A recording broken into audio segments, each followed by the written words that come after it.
heureuse de vous retrouver ami internet de Diaspora News TV mbégte rek la ñuy àndal saa su nekk di jàkkaarloo ak yéen rawatina nag bu waxtu wi jotee espace public moo daal di dellu siwaat seen émission bi waxtaan ak yéen ci actualité saay bu waxtu wi jotee rek ayu bés bu nekk ñu daal di jàkkaarloo ak yéen tey nag mayam ngégte lool di dalal une sister Diane Sall nag la grande républicaine ku ko xamul itam dégg nga ko ma bàyyi ko rek mu daal di nuyu ak mbokk internet yi ñu dellu siwaat Diane maa ngi lay ziar. waaw Fatou Kama maa ngi lay nuyu ma sœur di nuyu tous les internautes de la Diaspora TV di nuyu républicains yi yëpp nuyu sénégalais yëpp voilà j'espère que voilà. ayca ñu ni tamit ñoo ngi lay nuyu lool di am mbégte lool internet diaspora moom kenn dootu leen présenté ti kan mooy Diane Sall Diane ñu fas yéene waxtaanee réew mi lépp rek tënku ci actualité bi dañu koy rek fas yéene dooree ak li nga xamante ne nag moom mooy plan de redressement économique bi nga xam ne Pastef nag fas nañu ko yéene présenté ni ki suba ci Grand Théâtre National ñu bari nag jàpp ne mbir mi moom dafay mel ne nguur la goo xam ne dañoo nekk ci mbirum tâtonnement ndaxte gis nañu li nga xamante ne mooy ay présentation yu bari ñu def ko fi bi ñu jëlee réew mi ak léegi balaa ñu koy jël wax nañ ñu projet ba ñu yoroon wax nañ ñu itam ni dañu amoon ab livre solution bi ñu accédé ñu andi référentiel Sénégal 2050 tey ñu fas yéene ñu andil plan de redressement ban taxaw seetlu nga ci am ndax da ngaa jàpp ne nguuru Pastef dañuy tâtonner. man de dama comprendre tul dara ci Pastef parce que bañ fii door a ñëw dafa am benn livre bu siiwoon bu tuddoon solution ñu koy woy pexe ci olof Ousmane Sonko ne ci biir livre boobu noonu am na toutes les solutions pour régler tous les problèmes des Sénégalais ba moom sax daf ci boole woon ne am na luy régler problème mu Afrique loolu la waxoon mu ñëw présenté ko Sénégalais sous forme de projet mi ne projet boobu dafa nar a balayer le système mu njëkk ñëw andil ñu ay affaire transformation andil ñu développement tey mu andiwaat redressement man en fait dama bëgg a xam ñun ban discours Pastef la ñu war a topp ñun ban proposition Pastef la ñu war a topp est-ce que tey on a besoin même bu dee sax on a besoin d'un redressement peut-être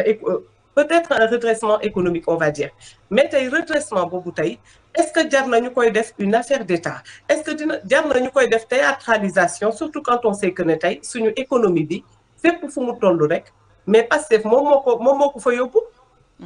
kon ñoom amul lu ñuy redresser puisque pour redresser il faut qu'il y ait un existentiel mooy quelque chose qui existe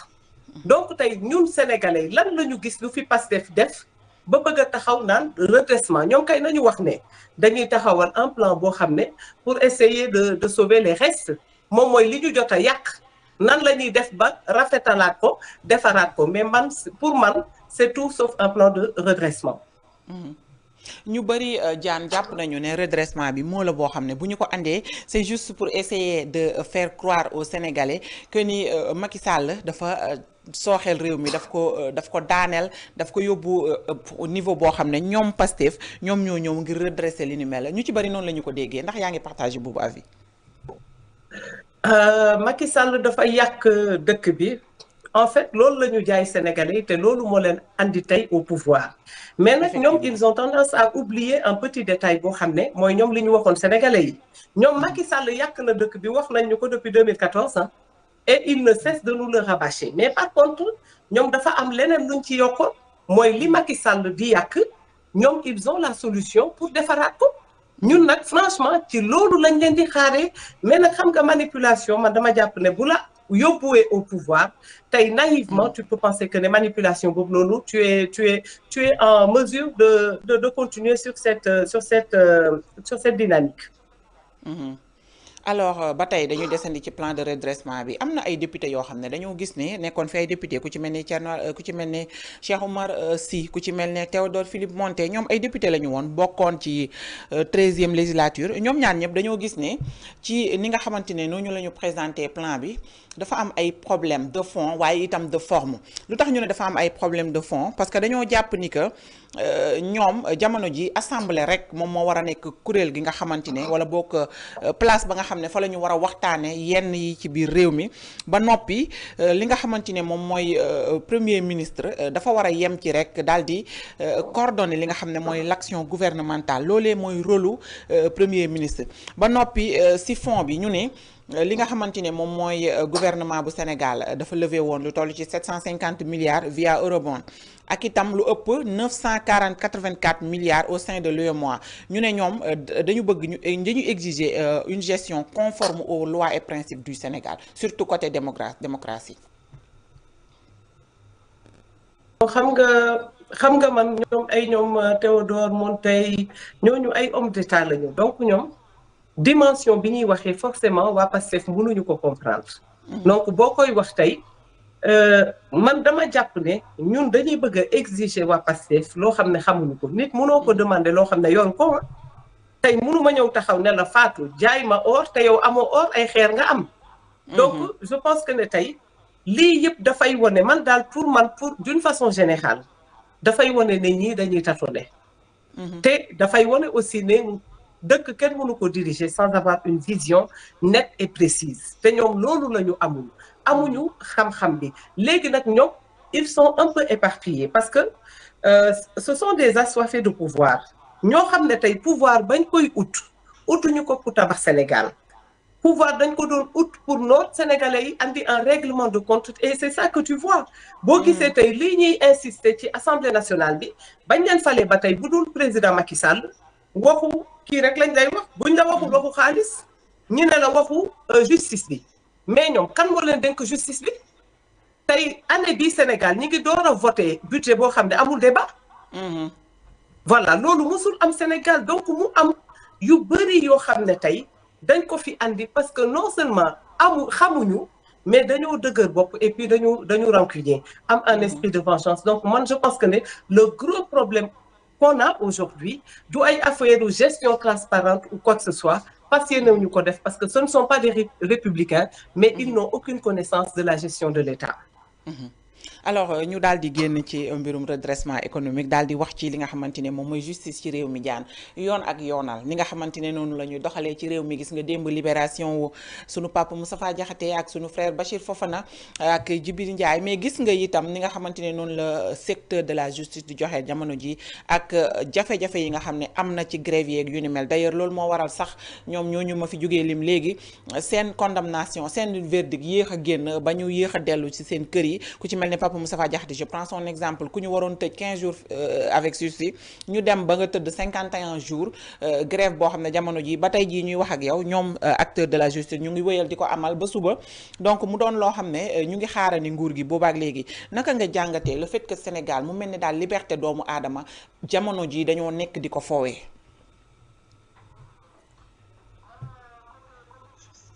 dafa am loo xam ne déjà daf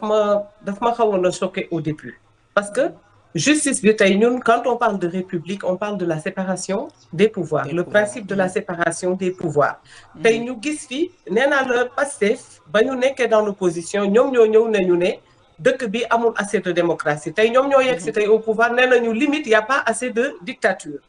tey nag justice bi tey man dama gis dem ba père Moustapha Diakhaté même ba mu génnee tey amoon na loo xam ne waroon na interpeller les Sénégalais moom mooy ñu wax ci tey est-ce que tey pour délit d'opinion warati nañ fi tey nit biir Sénégal ñu jël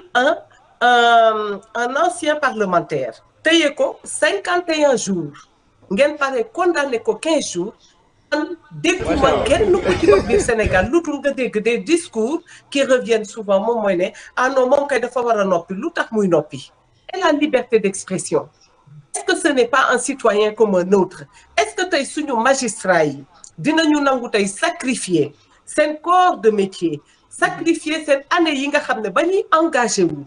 pour servir ce pays je ne pense pas que ne ñoom xamoon nañu Ousmane Sonko ñoom ils n'ont pas la vocation de faire même de la politique. Ils ont la vocation de servir les Sénégalais. Ils ont la vocation de protéger les Sénégalais. Nan la ñuy protéger Sénégalais yi mooy Sénégalais tey boo xam ne yaa ngi sa kër ñu fexe ba jël Sénégalais bi nga xam ne il peut nuire à l'intégrité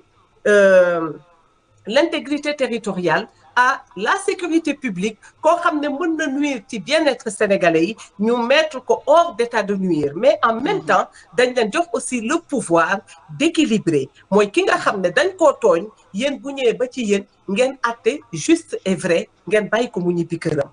kon man tey je me dis que ne dama tegoon ne au début on a un problème de la classe politique. Mais aujourd'hui, je me rends compte que on a un problème de personnes. Et ce problème de personnes-là, forcément, ça va toucher tous les secteurs d'activité parce que tey justice bii tey man mënuma woon gëm ne dinañu jël ay magistrats ñu jurer taxaw ñëw sol seen toge boobu nga xam ne buñ ko solee yow ça force le respect nga sol sa robe magistrat ay juges yoo xam ne ñu ngi leen tegle biir tribunal ñuy atte ay sénégalais lan lañ leen di atte wuñ leen pour rey nit atte wuñ leen pour terrorisme atte wuñu leen pour viol ñu leen di atte parce que dañu wax seen xalaat ci réew mi man je pense que ne Sénégal quand on pense que ne Ousmane Sonko sur le plan politique kese la yàqee Sénégal on se trompe lourdement Ousmane Sonko li mu yàq Sénégal dafa dépasser le cadre de la politique et c'est ça qui est dommage. alors ci yàqum Sénégal googu la ñuy desandi ba léegi dafa mel ni boo xoolee dañu bëgg a jël li nga xamante ne mooy suñu ay institutions suñu ay hautes juridictions je prends l'exemple du conseil constitutionnel ginnaaw bi nga xamante ne daal dinay addu ci mbirum modification règlement de l'intérieur wax leen règlement intérieur bu assemblée nationale wax leen ni daf ci am loi ak itam ay alinéa yu nekk ci biir article yoo xam ne dëppoowul ak suñu constitution tax ñuy laaj ni que nañu tas li nga xamante ne moom mooy conseil constitutionnel. loolu dafay firndeel li nga xamante ne moom la ñenn ñi jàpp ne Pastef dañu bëgg jël réew mi def ko à leur guise lépp loo xam ne ñoom moom la ñu soxla rek justice di doxee noonu jàpp nga ne loolu mën naa nekk ci am réew mu mel ni Sénégal. bu ñu bëggee créer une cour constitutionnelle parce que man je sais très bien que ne c'est là où ils veulent en venir et c'est là qu'on voit quand même leur comportement puéril mooy ay nit yoo xam ne ils n'ont aucune hauteur amuñu benn élégance républicaine parce que tey avoir une posture républicaine moom mooy nit koo xam ne tey da ngay respecter les institutions de ce pays te ñoom gis nañ ne musuñoo respecter les institutions de ce pays donc ça ne va pas commencer aujourd'hui tey conseil constitutionnel le fait que tey ñu ñëw taxaw ne Ousmane Sonko rabat d'arrêt bi rejeté nañ ko ñu yóbbu une loi interprétative conseil constitutionnel bi nga xam ne amul vocation di jalgati yoon pour qui que ce soit la loi du loo xam ne dañ koy jël di ko def une loi sélective loi bi elle est universelle kenn du ko séparer pour toog naan kii mooy Ousmane Sonko kii mooy yonent kii mooy envoyé de Dieu non ça n'existe pas en tout cas kenn warul laal loi bi donc bu ñu fi organiser tey référendum c'est aux Sénégalais de leur dire non parce que tey dañu gëm ne ñoom li ñu bëgg comme ñoom préoccupation wu Sénégalais yi mooy li Sénégalais yi bëgg ñoom ñoru leen ce n'est pas leur problème ils nous ont démontré par A plus B que ne ñoom souffrance yi Sénégalais yi di dund seen yoon newu ci ñoom daal lenn la ñu bëgg mooy asseoir une suprématie décider de tout avoir le contrôle de tout et à ce moment-là on n'aura plus les moyens d'aider les Sénégalais dinañu mën a noot Sénégalais yi parce que ci règlement intérieur u Assemblée nationale bi liñ ci dugaloon mooy ñuy mën a user même de la force pour convoquer ay magistrats alors que magistrat procureur général moo am la vocation même de les écouter donc tey loolu tey bu ko magistrat yi bañee c'est à juste raison est-ce que ñun suñu député yi dañu habilité pour toog di déglu yow est-ce que Fatou Kama tu peux imaginer ku mel ne Bara Ndiaye wala Cheikh Thioro Mbacké toog biir Assemblée nationale di déglu un magistrat mais c'est la folie léegi nag loolu bañ nañ ko te comme ñoom dañoo bëgg ay affaire u defante yaa ma newoon maa newoon bëgg affaire u détail ce ne sont pas des hommes d'État ce sont des hommes de détail léegi nag comme bëgg nañu fayantoo ak magistrat yi moo tax ñu bëgg andi cour constitutionnelle boo xam ne ñoom ñoo fay teg ñi leen neex et à ce moment-là dinañu wër ndomb Sénégalais yi on n'aura plus les moyens de faire quoi que ce soit dinañ leen mën a noot Sénégalais yi nag xam leen ne justice bii mooy seen lastukul de moo leen décédé exécutif bi jox ngeen ko ñu mënul joxaat leen législatif bi mënuñu boo leen jëlee judiciaire bi nag ñu contrôler ko moom mooy vous êtes foutu bi ngeen bëgg a dem naa ni ndox sax vous serez obligé d'appeler Ousmane Sonko pour lui demander la permission. d'accord alors dañuy desandi ba léegi ci conseil constitutionnel ak dissolution boobu ak ni nga xamante ne noonu la ko ñu bëri di laajee ki ubbi baal bi di njiital port autonome de Dakar Waly Diouf Bodiang ñi ci des toppaat ci yaa ngi wax léegi Cheikh Thioro Mbacké mi nga xam ne moom nee na sax li war mooy yenn ci ay postes stratégiques wala les postes stratégiques li war mooy ñu dénk ko ñi bokk ci projet bi ñu gis Guy Marius Sagna de l'autre côté mu génn ne kenn ku ci nekk ci projet bi te nga bëgg ko da nga war a sol mbubbu Ousmane Sonko maanaam nga dugg ci personnage Ousmane Ousmane Sonko jouer rôle Ousmane Sonko ngir tey jii réew mi lépp yemb. alors Diane, est-ce à dire que Pastef ci boppam ñoom dañu war a am le Sénégal boo xam ne dañ ko war a xaaj en deux parties, les partisans wala boog les défenseurs ak ñi bëgg projet bi ak ñi nga xamante ne bëgguñu ko ànduñu ci foofu ñaari parti la yoo xam ne dafay am différence à chaque fois. est-ce que jàpp nga ne Sénégal, dans un pays comme le Sénégal ak démocratie bi fi nekk, gis nañu Cour suprême récemment bi mu rendre verdictam ñeel wàllum rabat d'arrêt bi ak yeneen ak yeneen ak yeneen, jàpp nga ne li ñu bëgg ñoom dinañ ko am exactement ci Sénégal? dinañ ko am Sénégal. man je ne vais plus m'avancer ci waxu sénégalais parce que man sénégalais yi moom wax dëgg yàlla duma leen miimal dara. mais tey ñoom bu ñu ñëwee tey Fatou Camara commencé naan ñu ay projet bi ba Guy Marius Sagna naan fépp ku nit fu nit toog rek ci biir administration bi danga nar a nekk un Ousmane Sonko. Qui est Ousmane Sonko? Qu'est-ce qu'il a fait dans ce pays? ñoom ñoo taxawoon fii nañu ne projet bi du nit wala du woon ñoom waaye ñoom sax ñoom man c'est que li ma xamatul mooy man je suis perdu. man ban waxu Pastef laa war a téye man loolu laa xamul ba fi ma toog nii te man leer na ma ne ñoom ñooñu sax xamuñu ko parce que ñoom dañu taxawoon fii nañu le projet n'est pas une personne. projet bi ñoom dañu waxoon ne genre que ne daal benn. man xamatuma sa biir ay dama sonn. dañuy faral di wax naan sax doguma la Diane, dañuy faral di wax naan sax Pastef idéologie la du benn nit wala projet bi du nit moo koy incarné. donc tey jii est-ce que nekkul dañu nekk di contredire seen bopp aussi. la ñuy def depuis qu'ils existent contradiction tey bu ñu waxee lii suba ñu wax la lee ñoom projet bi dañu ne woon ne du nit. man nag dama bëgg a xam kan mooy Ousmane Sonko ba ñu ne képp ku nekk ci administration bi te pourtant ñoom dañ fi doon naan dynastie Faye Sall ñu jël république bi monarchiser ko. en tout cas c'est ce qu'ils avaient fait pendant des années. léegi tey bu ñu bëggee dellu si waat naan ñu ay projet bi képp ku toog ci administration bi mais est-ce qu'on se rend compte ci waxu dof yi ñuy wax ni moom mooy ne tey ci biir administration bi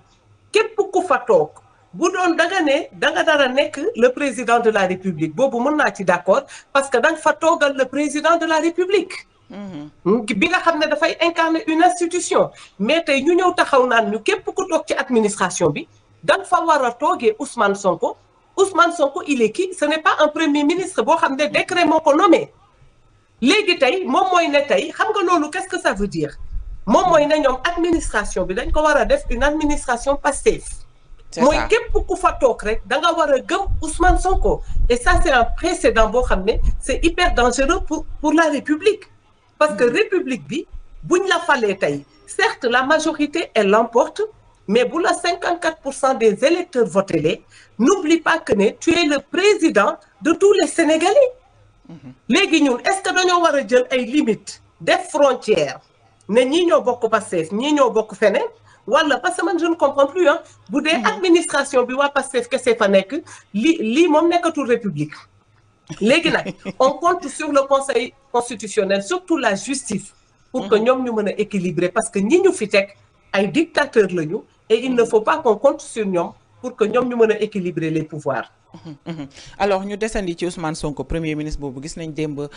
conseil des ministres bi am na sax ñu ne premier ministre jëlul kàddu et que ñu ci bari sax dañoo jàpp ne li ñuy wax naan dualité bi ak itam jafe-jafe yi nekk au sommet de l'État ñu ci bari dañu ko gëm parce que jàpp nañu ne ñu ngi fexee di fësal li nga xamante ne moom mooy complicité boo xam ne ñu bari jàpp nañu ne au fond complicité boobu amul diggante Ousmane Sonko ak njiital réew mi Bassirou Diomaye ñu bari jàpp nañu ne li ci am dëgg-dëgg loo xam ne la surtout bu ñu xoolee li nga xamante ne moom mooy tontu bi Diomaye indi récemment bi Ousmane Sonko defee sorti après le rabat d'arrêt moom li mu wax mooy ni que justice moom Diomaye dañu koy bàyyi mu def la nga xamante ne moom la war a def muy liggéeyam ñu bëri jàpp nañu ne sax daf ko tontu fermement ak sévérité boo xam ne bu doy waar la mais ñi ci des dañoo jàpp ni que seen diggante lépp dafa ratax jàmm fa am problème amu fa et tout alors est-ce que jàpp nga ne réellement dualité bi nit ñi di wax amul au sommet de l'État. dualité bi kenn mënu ko weddi mais pouvoir là on parle de pouvoir on ne parle pas d'une assiette de riz ou de pâte pouvoir la ñuy wax pouvoir bi nga xam ne tey surtout bu dee koo xam ne yow secrétaire sax mosoo koo am le pouvoir rend fou loolu moom c'est indéniable kenn mënu ko dindi. Dualité au sommet de l'État dafa am ñi boo leen xoolee sax on n'a même pas besoin que nit ñëw taxaw di ñu ko wax pour ñu xam ne dualité forcément dafay am parce que pouvoir kenn du ko dénkaane te man je pense que ne sax dénkaane c'est un grand mot parce que man dama jàpp ne nit yàlla moo koy fal et Dieu fait bien les choses kon nag tey avec du recul man je comprends tout à fait lan moo tax conseil constitutionnel valider la candidature de Diomaye mais ça il faut avoir une lecture il faut avoir une lecture claire nga bañ a nekk un fanatique pour nga mën a interpréter de cette façon-là dualité am na loolu kenn mënu ko dindi guerre de positionnement am na parce que tey Ousmane Sonko bii fi taxawoon il y a quelques années prêt à en découdre prêt à tuer tous les Sénégalais pour accéder au pouvoir Ousmane Sonko boobu tey boo ko xoolee di nga xam ne moom du nekk premier ministre moo ko ñor moom li mu bëggoon parce que dafa am ñu ko accompagner dans cette guerre là te ñooñu dañu taxaw di xaar bëgguñu Ousmane Sonko nekk Diomaye nekk intermédiaire dañu bëgg Ousmane Sonko ñëw yegg si comme ça ñoom tamit lépp lu ñu bëgg dañ koy am guerre de positionnement dafay am te li koy wone rek moom mooy ne bu doon ñoom ñaar ils sont pareils lan moo tax ba Diomaye gañewee présidentielle yi coalition Diomaye la ko gagné lan moo tax ba mu demee ñuy dem législative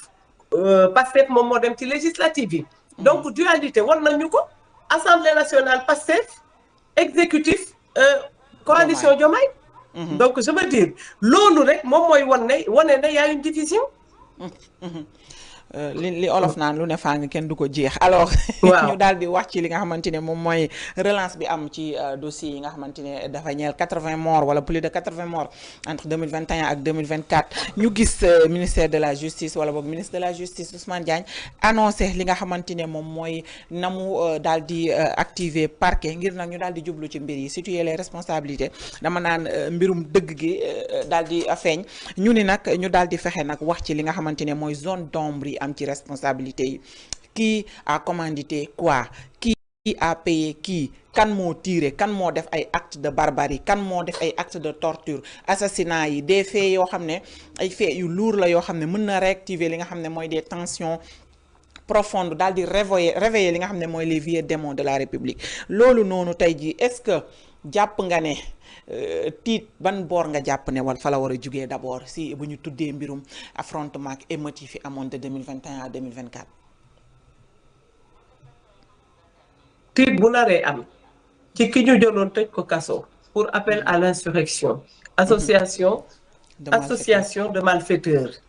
atteinte à la sûreté de l'État association de malfaiteurs en lien avec une entreprise terroriste manœuvre à compromettre l'intégrité publique la sécurité publique ak vol kooku moom bu amee moom koo xam ne moom la ñu nar a inquiéter man ce serait cette personne là et puis man je me dis que ne est-ce que ce n'est pas du bluff parce que tey ñoom dañu ñëw état ñu jël def état la ñu jël nga xam ne c'est une institution ñoom dañ ko jël def ko camaraderie mooy affaire u xaritoo léegi nag affaire u xaritoo du loolu moom mooy gouverner un pays te loolu taxul dëkk mu dox man je pense personnellement que c'est un coup de bluff ay référendum la ñu bëgg organiser parce que ñoom ils se disent que ne ils ne pourront pas avoir le plein pouvoir tant que dissoudruñu le conseil constitutionnel looloo tax nag nga gis keroog ay dafay génn dem à la RTS di ñu parler di ñu andil ay réformes yoo xam ne à l'ouverture de la nouvelle session dañ koy andi une loi boo xam ne dafay protéger les lanceurs d'alerte lan mooy lanceur d'alerte man xam nga Fatou Kama je suis inquiète parce que sénégalais amuñu lu ñu lekk gouvernement bi di ñu naan dañuy protéger ay fenkat kon ñii bientôt ils vont nous dire que ne dañuy créer une institution du mensonge Sénégal moom toll nañu foofu de parce que fen léegi moom dañu gis ne ça paye hyper bien lii c'est juste un coup de bluff conseil constitutionnel la ñu bëgg dissoudre ils n'ont pas le courage de le dire clairement ñuy langaamu ci ay loi buy protéger lanceur d'alerte ay réformes ay tatati gis nga affaire li fi xew de 2021 à 2024 waa loolu du enquête amoon na ba pare ñoom enquête bi ñuy wax kon ñoom pour lan la mais enquête boobu tey am na lu gën a gaaw 2021 2024 dee yi fi amoon dafa am fu mu commencé ak lu ko waral loolu buñ ko bëggee leeral dañuy abroger totalement la loi portant amnistie loi boobu tant que teggiwuñu ko nan la ñu mënee leeral mais looloo tax seen loi interprétative bi conseil constitutionnel rejeté ko. léegi ñoom sénégalais ñoo war a am le courage laajte leen ñoom lan moo tax ba ñemew ñu teggi la loi d'amnistie fii enquête yi fi amoon il a été prouvé que ne bal yi rayoon xale yi fii nii du ay balu militaire parce que ay bal arme dañ koy homologué. tey bal yooyu tey dafay am ay références dañuy mën a retrouver ñan ñoo ko utiliser. Auchan am na Auchan Kër Massar boo xam ne bañ koy dajji ki téye woon arme bu rëy boobu noonu. kooku du policier. ñaata nit la ñu rey. te amul woon aucune présence militaire amul aucune présence policière. ñaata nit la ñu rey kaaru Yarax bi tàkk noonu ba ñaari xale dee ci da ngeen fa gisoon yéen ay policiers. déedéet donc tey loolu pour man c'est du bluff dañuy naxaat sénégalais yi dañu bëgg propagande campagne de diabolisation pour bu ñu ñëwee andi référendum sénégalais yi ne xaaral ñu voté leen rek comme ça ñu dissoudre le conseil constitutionnel andi la cour constitutionnelle pour que nag dans ces cas-là dinañu mën a def lépp lu leen neex nee naa la lii stratégie kese la c'est du bluff Ousmane Diagne tey ku mu fi convoqué soo amee avocat bu baax bu la neexee nga ne ko du ma répondre lan ngay répondre puisque y a la loi d'amnistie bi couvrir na tout ça donc pour man c'est du bluff dafa am beneen nax bu bees boo xam ne dañ koy préparer waat pour endormir les Sénégalais. alors Diane naka ngay mën a tuddee le fait que ci njëlbeen rek bi ñu waxee waxu interprétation de la loi d'amnistie ñi nga xamante ne moom mooy conseil constitutionnel teel a wax ni que loolu mënul nekk li nga gis mooy ni que suñu premier ministre dafa fësal ab ordonnance de non-lieu boo xam ne dafa ñeel mbirum moom lañ ko doon toppee ak la ñu ko jàppee woon loolu naka nga koy tuddee. ma ne la Fatou Kama ordonnance de non-lieu boobu noonu. bañ ko defalee dañ ko bindal ne ko da ngeen am non-lieu kenn mënul leen topp ci fait yi à cause de la loi portant amnistie. loi portant amnistie boobu nag ni mu andilee non-lieu pour Ousmane Sonko ak Diomaye noonu la andilee non-lieu pour ñi ñu doon topp ñëpp. donc loolu seen ordonnance de non-lieu boobu dafay prouver que ne ñëpp ñi nga xam ne ils étaient mêlés de près ou de loin à tous ces événements ñoom am nañu non-lieu boo xam ne elle est d'office. léegi man daal nee naa Fatou Kama li fi xew yëpp buñ ko bëggee leeral nañu abroger totalement la loi d'amnistie puisque ñoom nee nañu ne ñoom ils n'ont aucune parcelle de responsabilité dans les faits politiques yi nga xam ne moo amené à 87 morts donc nañu dindi la loi d'amnistie man loolu laa wax. alors ñu wax ci APR bi nga xamante ne jamono ji nag gis nañu président Macky Sall mu daal di koy restructurer daal di andi ñi nga xamante ne mooy ñi gën a jeune teg leen ci kaw ku ci mel ni Amidou Anne Pape Malick Ndour ñu gis ki nga xamante ne moom mooy Mame Gueye Diop honorable ak itam ñeneen ñoo xam ne daanaka ci ginnaaw la ñu féete woon ci parti Pastef wala boog kenn gisule woon ñu fës lool jamono ji ñu bari jàpp ne actuellement APR ñu ngi waajal loo xam ne peut-être kenn waxagu ko naka nga jàngatee le fait que président ñëw structuré waat parti ba noppi jël ay jeunes teg leen ci kanam. waaw Fatou Kama loolu moom dama ciy kontaan ma nuyu ko moom aussi suñu papounet d'amour le président Macky Sall di féliciter suñu camarade de parti yooyu ñoom Pape Malick Ndour ñoom Amidou Anne donc yóbbaale na ñëpp. man je pense que ne ça c'est un message fort boo xam ne président Macky Sall moom la bëgg a lancer ko à nous les militants lancer ko aussi aux responsables du parti aux leaders du parti lancer ko aussi aux Sénégalais man je pense que ne li président Macky Sall def au-delà des nominations c'est une restructuration du parti certes mais dafa bëgg a rajeunir le parti andi ay nouveaux visages. Et je pense que le message bu clair bi mu lancé aux Sénégalais moom mooy ne tey il faut céder la place aux jeunes man loolu jàngat boobu noonu laa ci am parce que jeunesse si le mettre à l'honneur et ça c'est une très bonne chose dañ ko ci féliciter c'est une très bonne chose pour moi parce que àdduna buy dox da ngay dox ànd ak moom tey fi mu toll nii jeunes yi ñoo nekk à l'action boo xoolee tey ci classe politique bi yëpp tey ñan nga ciy gis ñuy wax ñan nga ciy gis tey ñi accéder au pouvoir déjà on va dire ce sont des jeunes mais tey boo xoolee tey classe politique bi lii dafay wone Moustapha Niasse bi nga xam ne démissionné na ba jox beneen jeune daf lay ñoom Barthélémy Dias say ñoo taxaw ñoom Bougane Gueye Dany ñoom Thierno Bocoum donc loolu noonu yëpp dafay wane rek ne président Macky Sall il s'est mis au diapason ba mu ñëwee renouveler cette élite politique moo tax man moom vraiment dama gis ne un visage nouveau quelque chose de neuf loolu dafa baax parce que dafay rajeunir parti bi et puis dafay joxaat aussi un nouvel élan à l'APR bi nga xam ne dañ doon ne l'APR est mort l'APR est mort dafay wane ne sama papu ne vraiment ndaanaan la ci politique c'est un génie.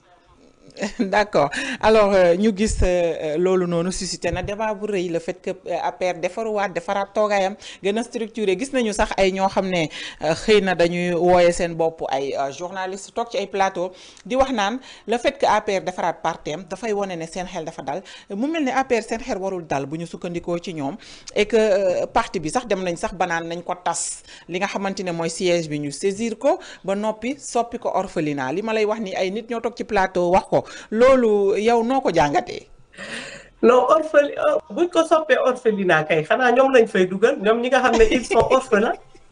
xam nga orphelin boo ko déggee bul dégg ne ku ñàkk pap wala ñàkk yaay rek la de ki nga xam ne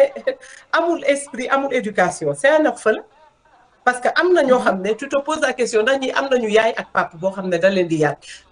APR boo ko bëggee dissoudre ci yan base nga koy dissoudre xam nga moo tax ma ne la ñii dañuy fàtte les principes de la République dañuy fàtte tey ne booy dissoudre un parti politique dafa am ay raisons yu war a tax ñu koy dissoudre mooy comme ñoom liñ fi def ba ñu dissoudre Pastef loolu c'était des raisons valables parce que ba ñu demee interpeller la Cour de justice de la CEDEAO daf leen ne ànd nañu ak ministère de l'Intérieur ba mu dissoudre seen parti man je pense que ne li am APR keroog restructuration du parti bi ñoom tiit nañ de parce que dañ ko andi rek ñoom ñëpp ñu génn mel na ay mbóot commencé di attaquer ñoom lan moo leen tiital ñoom ma teg ne APR dee na ñoom ma teg ne population bi ñoom la àndal man ma teg ne ñoom 50 ans lañ fi toog est-ce que koo xam ne tu as la certitude tu as la garantie de rester 50 ans au pouvoir looy tiit ci APR ñoom tey APR bu andi woon ay xale 10 ans sax waruñu tiit donc mun nañ ko dissoudre APR def ko orphelinat mais buñ ko defee orphelinat ñoom lañ fay yóbbu ñoom nga xam ne amuñu esprit amuñu éducation amuñu benn élégance en fait donc ñoom ils sont orphelins kon nañu tabax orphelinat boobu noonu ñu yóbbu leen fa. en tout cas doy na waar loolu daal la ñu xamle nee nañu parti bii di APR moom dañu ko war a sax dissoudre ndax waruñu ànd ak xel bu dal sax bay jéem a structuré waat ak yi ni mel alors ñu dégg ki nga xamante ne moom mooy Pape Malick Ndour démb gis nañu ko ci benn télévision ñu invité woon ko fa mu wax yu am solo wax sax ba ni xëy na jamono ji Sénégal toll na fa nga xamante si bii xàmmeetuñu kii et kii entre li nga xamante ne moom mooy ñi jiite réew mi parce que ki nga xamante ne moom mooy président Bassirou Diomaye Diakhar Faye mu ngi nekkoon ci ay négociations ak FMI pendant ce temps son premier ministre ñëw daal di koy présenter un plan de redressement et pourtant moom validé na plan de redressement boobu ñeneen ñi ne li nga xamante ne moom moo am jamono ji mooy président Diomaye mi ngi affiché ni que dafa war a dem planter ji ay arbre ak yi ni mel mu mel ne lu toll ne plan de redressement ñu koy présenter ñu bëri njort nañu ne njiitu réew mi du fa teew suba. loolu est-ce que jëmmal na tamit li nga xamante ne moom mooy politique de développement bi ñu bëgg a doxal ci réew mi. daanaka ñii dañuy tâtonner amuñu vision ay waay sénégalais yi bàyyi leen di laajte waa Pastef fan la ñu jëmee Sénégal waa Pastef ñoom sax xamuñu fan la ñu war a jëmee Sénégal. donc boo leen di laajte lan ngeen bëgg pour ñu tontu leen ils ne savent pas sur quel pied danser. Diomaye fi mu toll nii il est pris entre le feu et je sais pas en fait man vraiment je suis perdue parce que voilà mënuma qualifier ñoom fan la ñu jëm il est pris entre le marteau et l'enclume moom Diomaye Faye fi mu toll nii il essaye de redorer le blason du Sénégal pour que FMI il nous fasse de nouveau confiance mais tey Ousmane Sonko andi na un plan de redressement nañu waxaale rek par la même occasion lan lay redresser moom Diomaye bu demee gisi aussi FMI lan lay wax FMI man vraiment j'ai peur mais j'ai honte en même temps parce que tey dañu ñëw jox FMI ay rapport boo xam ne finances publiques yi ñu wax waa FMI dañuy falsifier ay chiffres dañu nëbb ay dettes dañu nax waa FMI ñu wax ko lu toll ne institution financière bu toll ne FMI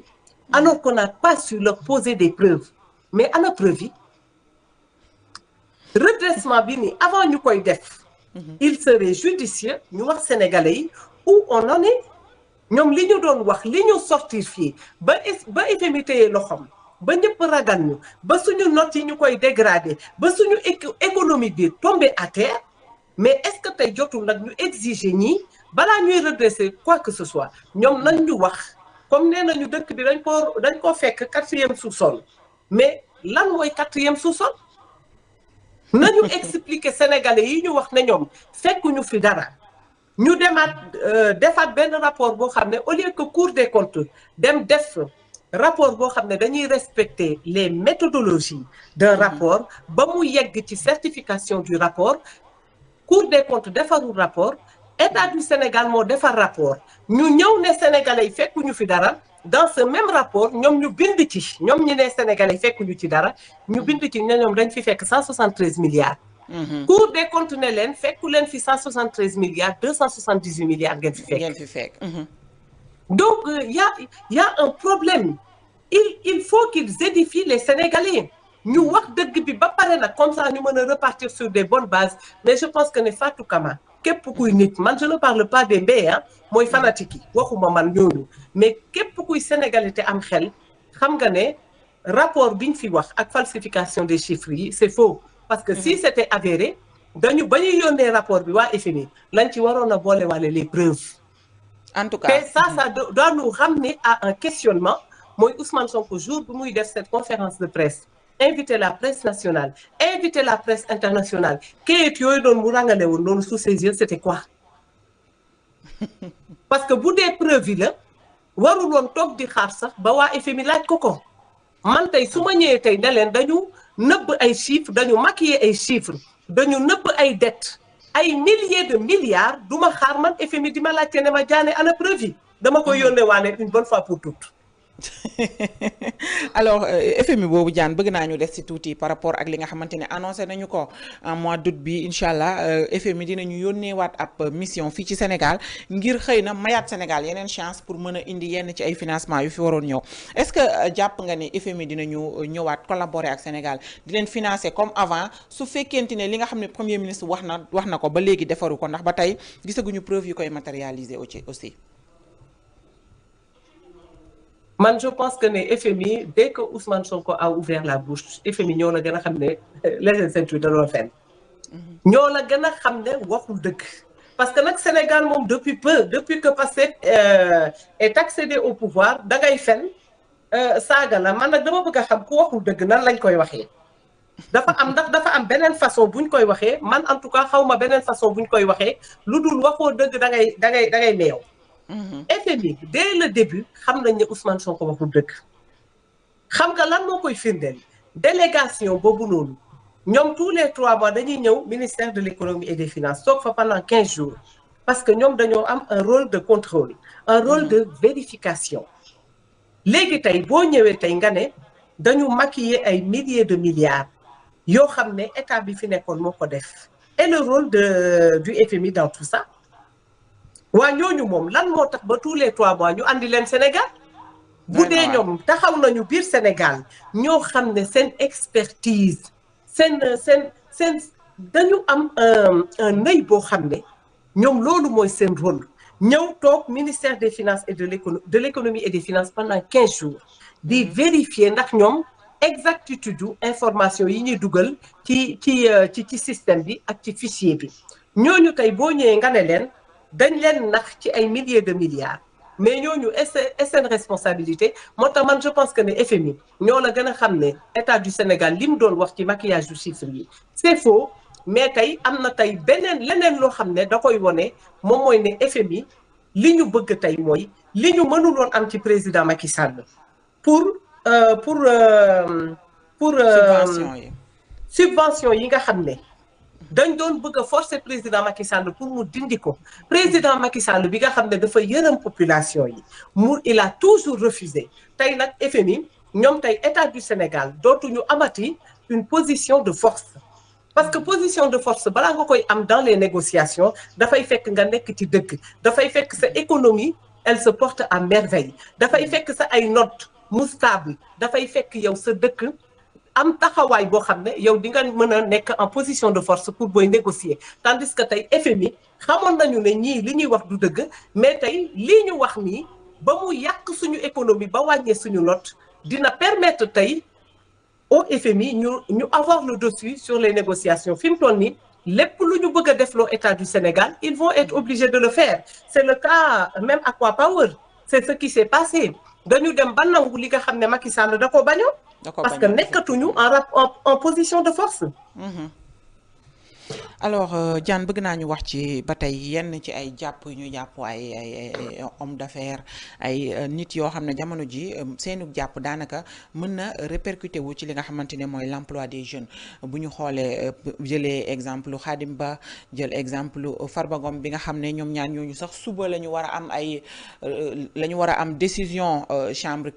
d'accusation bi ngir ñu xam ndax dañ leen di may ab bàyyi ni gëndiku am déet suba la ñu ci war a xam dara ku ci mel ni Farba Ngom ginnaaw contre expertise bi ñu ngi xaarandi suba mbir yi pare ñu xam waaye lu ci mënti am daal jeunesse su Sénégal jamono ji sonn nañu et que toll nañu foo xam ne liggéey bi amatul gis nga les travailleurs licenciés yi nga xam ne dajaloo nañ ci ab kuréel gu ñuy wax RTS Rassemblement des travailleurs du Sénégal gis nga Y'en a marre sax dugg na ci combat bi ak yeneen yoo xam ne daanaka mënoon na gën a alléger li nga xamante ne moom mooy chômage bi mais au lieu wàññi dañu koy yokk boole ko jël homme d'affaires yi dugal leen ci biir kaso bi. gis nga lii c'est une mascarade parce que Khadim Ba lan la ñu waxoon dañ ne importateur la ndek Khadim Ba ci finance lay liggéey ak économie donc ci lépp mooy li ñu doon wax au début rek moom mooy règlement de compte bi ak rancune bi nga xam ne dafa nekk ci ñoom parce que tey ku mel ne Farba Ngom ñu ngi koy ñaanal d'ailleurs suñu leader boobu le député maire d'Agnam moom Farba Ngom dañu ñëw ñi ne ñu dafa sàcc xaalisu Sénégal association de malfaiteurs en bande criminelle organisée loolu kese moom moo nekkoon loo xam ne c'est criminel ci dossier wu Farba Ngom bi te tey chambre d'accusation bi retiré nañ ko kon léegi tey Farba Ngom même bu dul son état de santé qu'est-ce qu'il fait en prison Tahirou Sarr la ñu wax ne moom la trésor public jox xaalis Tahirou Sarr jël ci xaalis boobu noonu fay ci Farba Ngom ñi ne dañu def escroquerie en bande organisée waa léegi escroquerie ci xaalis boo xam ne trésor public la jógee trésor public nga xam ne 20 000 bu fay génn signature bi sax yow sax da ngay bëgg a suur 20 000 yi ne leen baal naa leen ko waa léegi bu dee dafa am escroquerie en bande organisée waa léegi comme bande organisée la bande organisée boobu noonu état du Sénégal daf ci bokk léegi biir état du Sénégal biir trésor public décaissement yi ñan ñoo ko signé est-ce que dañ fa jàpp nit gis nga Farba Ngom Ousmane Sonko dafa dem ba Agnam ne leen bii ngeen koy mujjee votel parce que dama ko kaso la jëm waa léegi tey kan moo mën a génnee loolu noonu ci politique Farba Ngom dossier bi il est vide te même bu dul dara sax munoo jël ay homme d'affaires yoo xam ne dañuy fay salaire di employer ay nit di leen jox salaire tous les mois ñooñu tey état il se doit de les accompagner ñooñu tey bu ñu amoon ay problèmes financiers sax l'état doit mettre la main à la poche pour mën leen jàppale xam nga li mu leen di jàppale pour lan la jàppalewu leen parce que dafa am xaalis bu muy sànni de mais daf leen di jàppale parce que dañu embaucher ay sénégalais yoo xam ne état embauché wu leen joxu leen salaire c'est aussi simple que ça donc dossier Farba Ngom bi il est vide c'est un dossier politique nañu bàyyi ñii ñu ñibbi seen kër jàpp nit balaa nga ciy am ndam nga jàpp ko pour quelque chose qu'il a fait mais jàpp nit parce que da nga ko jaay doole loolu amoo ci benn ndam et puis on n'a pas oublié que ne Ousmane Sonko ñoom mënuñu ko seetal parce que Ousmane Sonko dafa ne sénégalais yi am na ñu sàcc seen ay milliards ñu bëgg a jàpp ñu mel ne ay ñoom Farba Ngom ñoom Tahirou Sarr ñoom Khadim Ba sacrifier leen alors que Ousmane Sonko dafa am ñu mu fi ji ñooña mooy Aliou Sall 6 000 milliards Aliou Sall mi ngi Sénégal 94 milliards u Mamour Diallo yi loolu mooy seetal Ousmane Sonko loolu tant que réglé wuñu ko Ousmane Sonko kenn mënu ko seetal 29 milliards u Mame Mbaye Niang keroog Cour suprême nee na leen comme amul benn élément nouveau dañuy rejeter le rabat d'arrêt loolu mooy wax bi loolu moo war a nekk débat bu sérieux bi alors dégg nga ñu indi benn polémique autour de du rassemblement bi am samedi dernier à Ourossogui ci mbirum ŋàññ li nga xamante ne wala boog laaj li nga xam ne mooy libération du député maire des Agnam Farba Ngom gis nga ñu gis journal Yoor xëy une ni que dañoo dépensé lu tolloog 1 milliard ngir déplacer ay nit un peu partout pour ñu am mbooloo boobu nga xamante ne moom la ñuy am gis nañu sax ay avocat am daal di dugal plainte loolu yëpp pour yow jeu boobu jeu wu lan la nan nga ko jàppee. jeu man dama ne ñàkk fayda rek te dafay wone le niveau bi nga xam ne journaliste yooyu noonu dañ ci nekk mooy suñu journaliste alimentaire yi. nga xam ne dañ leen di yónnee ay weer di leen wax ñoom ci lan la ñu war a wax. lii dafay wone nii société sénégalaise bi yàqu bi bu dee dañu déployer 1 milliard léegi comme ñoom amuñu bàmmeelu biir te ñoom lu ñu yëg day siiw. ana 1 milliard boobu noonu dañu génne les preuves comme quoi dañu déployer 1 milliard gis nga Sénégal dafa am loo xam ne dañ ko war a dépasser mooy nit di wax ci ngelaw ay nit di ko répéter di ko colporter alors que teguñu ci seen bët loolu dañ ko war a dépasser te je pense que ne la plupart des Sénégalais ils en ont marre ci débat de bas étage yi nga xam ne du am lenn loo xam ne dafay mu ñëw confirmer ko. bu dee Farba Ngom dafa fay 1 milliard nañu génne preuve bi Farba Ngom li mu def biir Agnam dafa liggéeyal population te képp ku xam Futanke xam ne seen mbokk boo ko laalee xam nga keroog rassemblement bi lan la illustré. dafa illustré place bi nga xam ne Farba Ngom da koo am dans le Fouta. ñoom nag bu ñu tiitee mooy dañu tegoon ne bu ñu téyewee Farba Ngom dañuy am dara dans le nord te keroog rassemblement bi daf leen rappeler ne. Farba Ngom dafa am empreinte yoo xam ne elles sont indélébiles. bu mu dugg biir kaso Farba Ngom mi ngi ci xolu Futanke yi mu nekk à l'extérieur mi ngi ci Futanke yi li tax nag ñu tiit ba seen journaliste alimentaire pas yu ñàkk fayda yooyu noonu génn di wax. parce que dañu tiit li ñu bëggoon mooy anticiper ay élections te ñemeetuñ ko. parce que keroog rassemblement boobu noonu daf leen rappeler rek ne Farba Ngom moom Fuuta te loolu mënuñu ci dara même mu nekk biir kaso. alors Diane peut-être une dernière question mooy nag fan yi yaa ngi nemmeeku ci plateau de télévision yi yaa ngi nemmeeku ñoo xam ne dañoo bokk ci biir kuréelu PASTEF au sein de PASTEF ci boppam la ñu bokk ba pare ñu ci bari sax ay membres fondateurs lañ mais jamono ji dañuy wax seen désarroi dañuy wax li nga xamante ne moom mooy maanaam ñoom déception bi nga xam ne am nañu ko ci PASTEF ak ni muy nguuroo ak li nga xamante ne moom la ñu jàpp mooy ni Ousmane Sonko est le seul problème non seulement du PASTEF mais de l'ensemble du Sénégal alors loolu naka nga ko mën a jàngate yow. mooy dafay wone rek ne PASTEF dafa am ñoo xam ne dañu toppoon Ousmane Sonko pour telle ou telle raison. am na ñoo xam ne c'est la personne de Ousmane Sonko moom lañ doon topp moo tax koo ciy waxal. loo ko wax ne moom la Ousmane Sonko waxoon da lay wone la yónnee ma vidéo bi parce que ñoom duñu déglu Ousmane Sonko dañ ko doon seetaan muy wax ñuy tàcc du yuuxu te duñu déglu li muy wax mais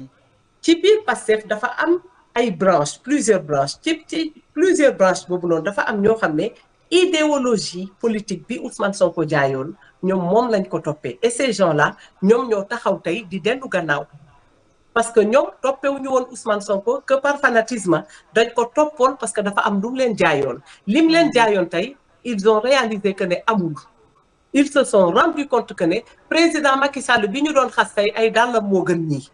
te ñooñu comme ils sont réalistes ñoom dañuy garder seen raison xam nañ ne tey Sénégal képp kuy waxal yàlla xam nga ne Ousmane Sonko lépp lu mu diggoon Sénégalais yi mooy ki taxawoon di xaar appel à candidature bi pour mu dem postuler gisul appel à candidature bi ki taxawoon ne képp kuy jiite Sénégal da ngay ŋàcc deretu askan bi mooy da ngay doon milliardaire les Sénégalais restent pauvres te loolu lan moo koy andi moom mooy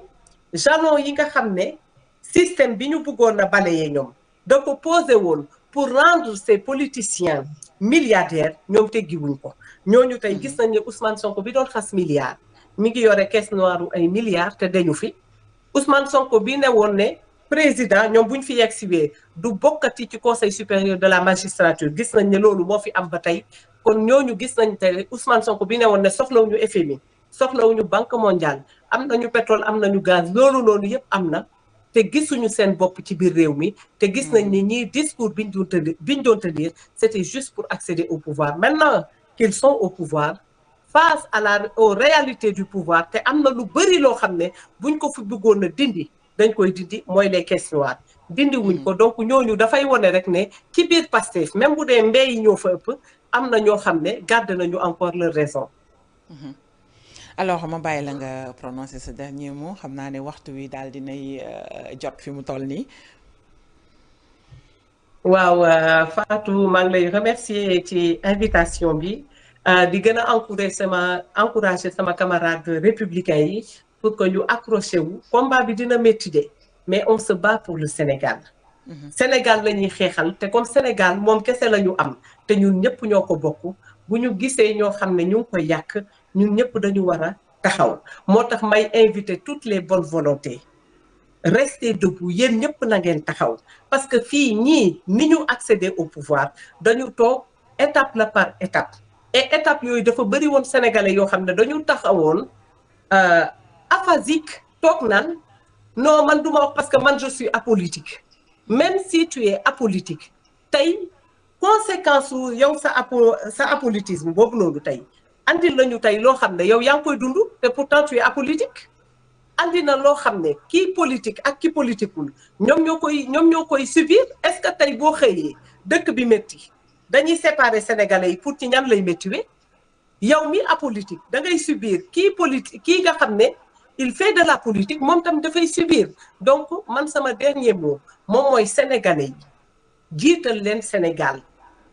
Mettez le Sénégal xam nga am na lu président Macky Sall waxoon man dama ko garder mooy le Sénégal dépasse ma personne. Le Sénégal dépasse nos personnes. Nañu nekk ay vrais patriotes. nañu jiital l'intérêt du Sénégal balaa ñuy jiital l'intérêt d'une personne. Donc ma lay remercier bu baax Fatou Kama di remercier auditeur u Diaspora TV yi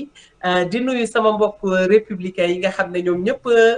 dañ doon xaar émission bi avec impatience. di ñaanal suñu leader yi Farba Ngom, Ablaye Ndiaye mon frère mon ami, Abdou Nguer, Badara Gadiaga, Bachir Fofana ak Père Moustapha Diakhaté génn nañu mais malheureusement bëri nañu ñeneen ñoo xam ne ay otage politique lañu dañ leen kidnappé dañ leen jaay doole ñu ngi leen di ñaanal te di woo Bassirou Diomaye Faye di ko rappeler ne yow yaa prêté serment. yow yaay jaajëfal la bu baax a baax la sister ci disponibilité bi ak tamit possibilité bi nga xamante ne jox nga ñu ko ñu jàkkaarloo ak yow ci bile émission jaajëfal la bu baax a baax di la wax ne merci beaucoup encore une fois di jaajëfal ñi ñu doon seetaan yëpp rawatina républicain yi comme ni nga leen tuddee ñu ngi doon xaar émission bi di nuyuwaale bu baax a baax waa face aux activistes maa ngi leen di nuyu bu baax jiital ci Adama Diakhaté ak képp koo xam ne yaa ngi ci biir groupe bi maa ngi lay nuyu bu baax a baax di la ziar alors jaajëfal technicien yi àndaloon itam tout au long de l'émission naka noonu ñi ñu doon seetaan depuis bi ñu commencé ba tey itam ñu ngi leen di jaajëfal bu baax a baax di leen wax ne ni lay demee saa su nekk restez scotché et nag bu leen fàtte di abonné wu en masse ci Diaspora News TV ndaxte nag la bonne information ça se passe ici à Diaspora News TV rendez-vous incha allah ëllëg à 17h si benn édition spéciale bu am solo incha allah ñeel nag mbirum redressement li nga xamante ne moom mooy plan de redressement économique bi dinañu fi teew incha allah man ak sama grand frère Tange Tandian dal ci dalal Jibril Bey ñu fas yéene waxtaanee économie ak itam li nga xamante ne moom mooy plan de redressement bi dinañ leen ko tojal ba mu jaar yoon ni ngeen ko bëggee rek noonu ngeen ko amee incha allah suba lay doon bu 17h jotee Rougiatou dina leen retrouver pour la matinale l'essentiel du matin moom itam